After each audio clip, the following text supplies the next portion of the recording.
Sobre a pauta, o projeto da Governadoria institui o Fundo Constitucional de Transportes e dá outras providências.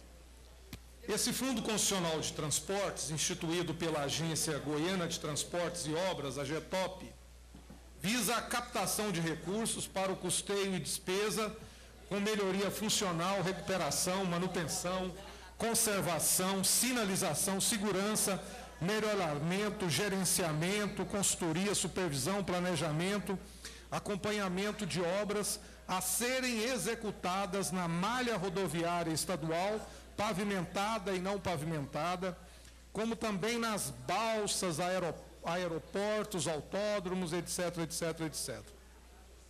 Esse fundo será constituído 100% com recursos especiais de petróleo, oriundo dos royalties do petróleo, repasse do governo federal, e também com as contribuições decorrentes da intervenção de domínio econômico, a CID, e 0,3% da arrecadação bruta do ICMS, 10% da arrecadação bruta do IPVA e as dotações orçamentárias do Tesouro.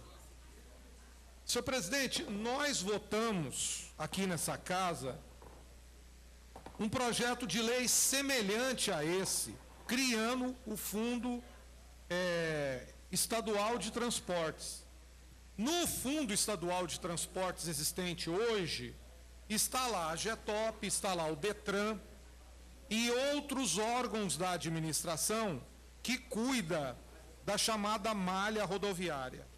Então, o primeiro questionamento que nós fazemos nesse projeto é o seguinte: se o governo cria o Fundo Constitucional de Transportes, o que aconteceu com o Fundo Estadual de Transportes, que foi aquele que nós criamos aqui no início dessa legislatura, pegando boa parte dos recursos constituídos do IPVA, das multas de trânsito. Aliás, a criação do Fundo Estadual de Transportes fez com que o emplacamento e o relicenciamento de veículos em Goiás fosse o mais caro do Brasil. Um relicenciamento, emplacamento de veículo lá em Santa Catarina, no Paraná, fica em R$ 274. Aqui em Goiás é quase R$ 700. Quando nós questionamos por que isso cresceu tanto, aí o que argumentaram foi que era para constituir esse Fundo Estadual de Transportes para recuperar as rodovias. Outro recurso para constituir o Fundo Estadual de Transportes foi o aumento do ICMS da gasolina. A gasolina em Goiás passou a ser a mais cara, porque o governador aumentou o ICMS da gasolina de 25% para 29%, aliás, de 17% para 29%, e aumentou o ICMS do diesel de 11% para 13%. Então, a primeira pergunta que nós temos que fazer é o seguinte: esse Fundo Estadual de Transporte, ele não está sobrepondo as atividades do Fundo Constitucional de Transporte?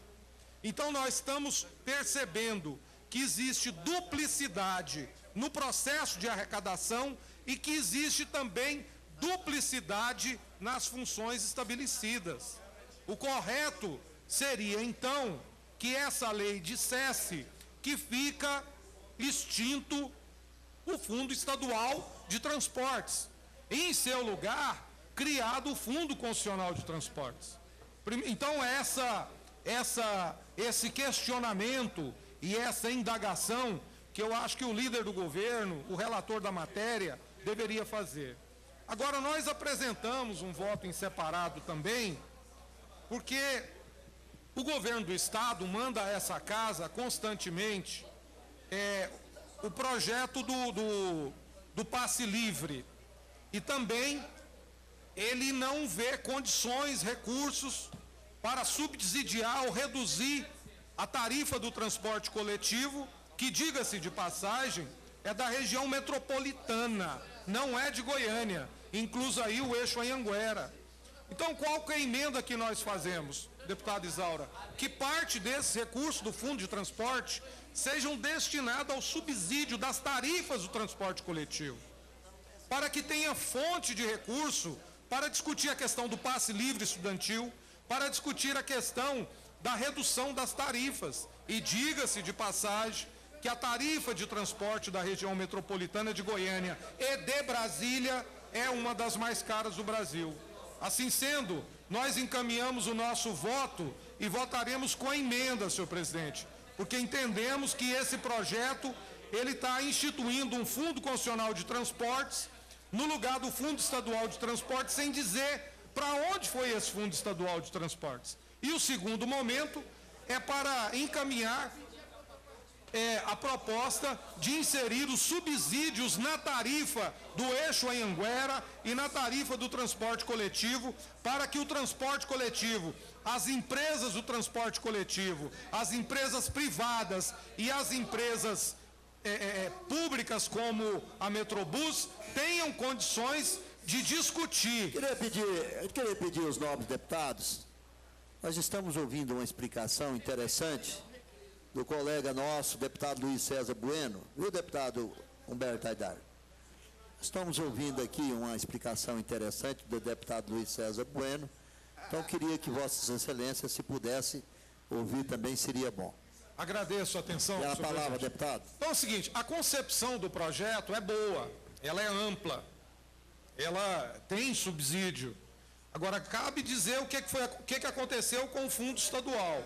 E os repasses do Detran daquele fundo estadual vieram para cá e saiu do Fundo Estadual de Transportes. A outra questão é que eu acho que esse projeto ele pode abranger o transporte coletivo metropolitano, principalmente do eixo Anhanguera, onde o estado de Goiás tem muito problema com o projeto tarifário.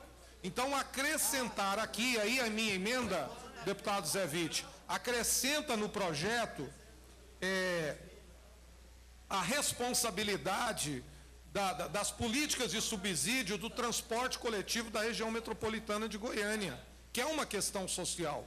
E o governador vai ter embasamento tributário, embasamento fiscal, dotação orçamentária, quando for conceder os incentivos do eixo Anhanguera e quando for discutir a questão do passe livre e discutir também o subsídio das passagens que tanto é reclamado pelos municípios aqui dentro do Fundo de Transportes. Obrigado, senhor presidente, pela compreensão.